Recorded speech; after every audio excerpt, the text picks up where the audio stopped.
हाँ जी बच्चों, हम यहाँ तक पढ़ चुके थे पिछली वीडियो में। अब हम पढ़ेंगे बोली। बोली भाषा का अल्प विकसित रूप है। इसका मतलब है कि भाषा का रूप क्या है, व्यापक होता है। वो बहुत बड़े क्षेत्र में बोली जाती है, ठीक है। और जो बोली है वो क्या है तो भाषा का ही एक रूप, लेकिन उसका छोटा रूप है, जो छोटे छोटे क्षेत्रों के में जैसे कि अलग अलग तरह की बोलियां बोली जाती हैं। उनके देखो, कुछ शब्द तो होते हैं वो ही भाषा वाले, लेकिन कुछ शब्द उनके अलग होते हैं, ठीक है।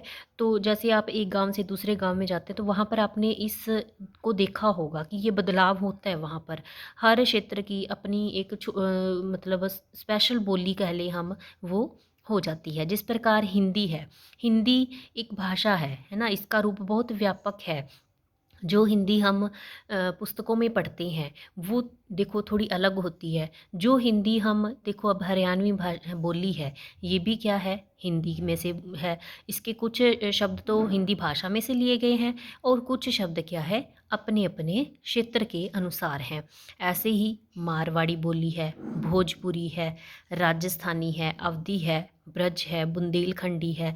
अगर हम देखो, आपको समझाने के लिए बता दूं, जैसे बागड़ी बोली हम कहते हैं, है ना। तो वो क्या है, वो भी हिंदी का ही एक रूप है, उसकी उपभाषा है, मतलब उसका छोटा रूप है। तो उसके बाद है हमारे पास लिपि। अब देखो, हमारे पास भाषा आ गई, चाहे वो मौखिक भाषा है, ठीक है, चाहे वो हमारे पास बोली आ गई। तो बोली भी भाषा, देखो अब उसको अगर हमने समझना है, हमने उसको लिख कर किसी को अपने विचार बताने हैं, तो हमारे पास क्या चाहिए, हमें कुछ चिन्हों की ज़रूरत पड़ेगी, है ना। हमारे पास कुछ होना चाहिए ऐसा जिससे कि हम उसे लिखित रूप दे सकें। तो उन्हीं चिन्हों को हम क्या कहते हैं, लिपि। किसी भाषा को लिखने की विधि लिपि कहलाती है।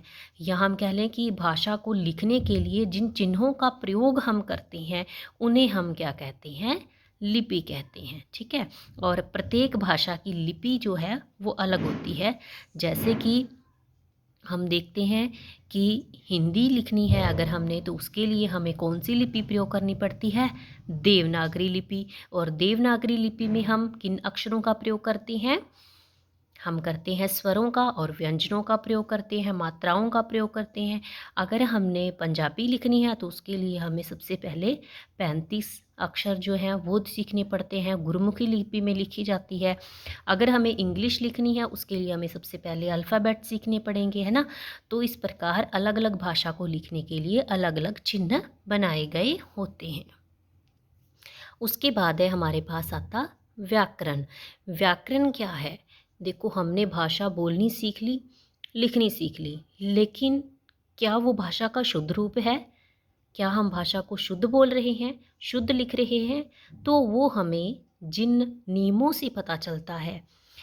देखो, चाहे अगर हमने सड़क पे चलना है उसके लिए भी क्या होता है, कुछ नियम होते हैं, है ना। तो अगर हमने भाषा को लिखना है, भाषा को सीखना है, तो उसके लिए भी तो नियम होंगे ना। तो जो नियम बनाए गए हैं विद्वानों द्वारा वो क्या कहलाते हैं, व्याकरण। तो व्याकरण की परिभाषा क्या होगी कि व्याकरण वह शास्त्र है जो किसी भाषा को शुद्ध रूप में लिखना, पढ़ना, बोलना और समझना सिखाता है। इसीलिए तो हम भाषा के लिए व्याकरण पुस्तक का प्रयोग करते हैं।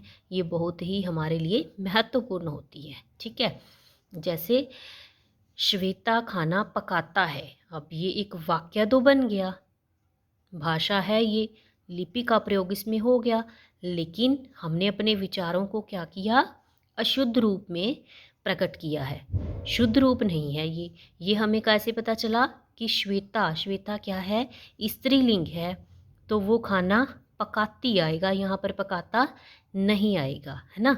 तो हमें किसके द्वारा पता चला, ये हमें व्याकरण के नियम द्वारा पता चला कि अगर स्त्रीलिंग है तो उसके साथ पकाती आएगा, पकाता नहीं आएगा। तो इस प्रकार समझ आ गया होगा बेटे आपको कि व्याकरण से हमें किसी भी भाषा के शुद्ध रूप का ज्ञान होता है। उसके बाद है बेटे व्याकरण के अंग। तो व्याकरण किन अंगों से मिलकर बना है, व्याकरण 3 अंगों से मिलकर बना है। वर्ण विचार, शब्द विचार, वाक्य विचार।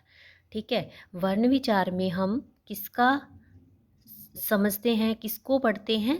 वर्णों विचार में हम पढ़ते हैं वर्णों के स्वरूप को, मीन्स हम स्वर और व्यंजन, उनके भेद, उनके उच्चारण, उच्चारण क्या होता है? बोलना उसको, ठीक है, उन सब पर विचार करते हैं।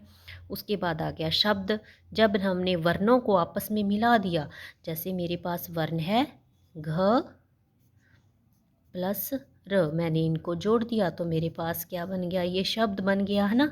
तो इस शब्द का जब हम विचार करेंगे कि ये क्या है, एक वचन है, ये कौन सा लिंग है, ये काल है, क्रिया है, कारक है, क्या है ये, है ना, संज्ञा है या सर्वनाम है, तो वो क्या होगा?